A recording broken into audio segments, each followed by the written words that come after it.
I will recognize Mr. Johnson from Georgia. Thank you, Mr. Chairman. The majority's witnesses have repeatedly condemned the revolving door between what they call leftist nonprofits and the federal government, but they need to take a long, hard look in the mirror and talk about what's happening with MAGA billionaire corrupt corporate conservative front groups such as the Heritage Foundation, a giant recipient of dark money, and that happens to be your employer, Mr. Gonzalez, correct? I'd certainly take you work for a Heritage Foundation with the premise correct? that Yes we receive no? dark money. Yes, I'm very proud. And you've gotten a lot of dark money from Charles Koch, right? No, actually, no, we don't. Well, let me ask you this. Very little. Let me ask you this. Who's the biggest dark money guy out there between Charles Koch, who's worth $71.4 billion, and George Soros, who's only worth a measly $7.2 billion? Who's the biggest dark money guy out there between those two? I don't know. Actually, I want to thank you for letting us sit down so you at the can't beginning. say that it's Charles Koch? Wait, no.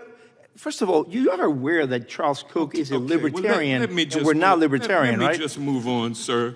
Ahead of the 2024 presidential election, a network of right-wing dark money groups led by the Heritage Foundation launched the notorious and infamous Project 2025, a federal policy agenda for the second Trump administration that provides a blueprint for the radical and unconstitutional empowerment of the executive branch to shut up bureaus and offices, overturn regulations, and replace thousands of public sector employees with political cronies and yes men, all in the services of a right-wing, radical, corrupt corporate agenda.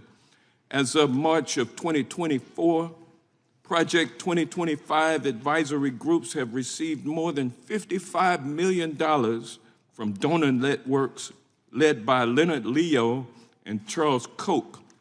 Now, during the campaign, which billionaire Elon Musk, by the way, purchased with about $275 million in dark money, Donald Trump swore he had nothing to do with Project 2025.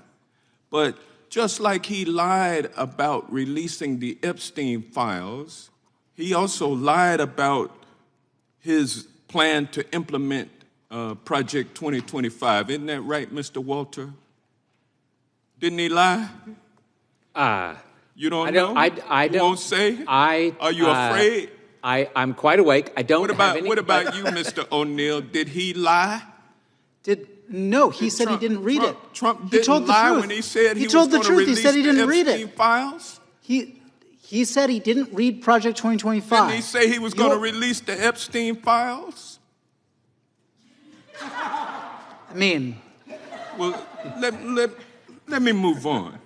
Since the inauguration, Trump administration officials have worked tirelessly to implement Project 2025, and even has the author of Project 2025 as the Office of Management and Budget Director, Russell Voigt. Used to be the Vice President of Heritage Action, right, Mr. Gonzalez? I believe he had a position Big as dark Heritage money Action. guy. Yeah. Used to be head of your operation, and now he is in the revolving door with the second Trump administration. Mr. Gonzalez, you've worked for the Heritage Foundation since 2009. Did you have any involvement with the creation and authorship of this infamous document, Project 2025? Oh, yes, sir. I'm proud to say that I wrote an essay in it. Proud of it? And I worked for every version of this project, which we've had every 4 years at an election year. It's called Mandate for Leadership. People are not with you on that, Mr. Gonzalez. And I'm just giving you the facts. I'm going to tell you, in my remaining time, I'm going to sum up the testimony of you three guys, the Republican witnesses, and to sum it up, you are anti-racial justice, you're anti-gender equity, and you're anti-environmental protection. And with that, should we repeat our testimony? I will yield back the remainder of my time. Can we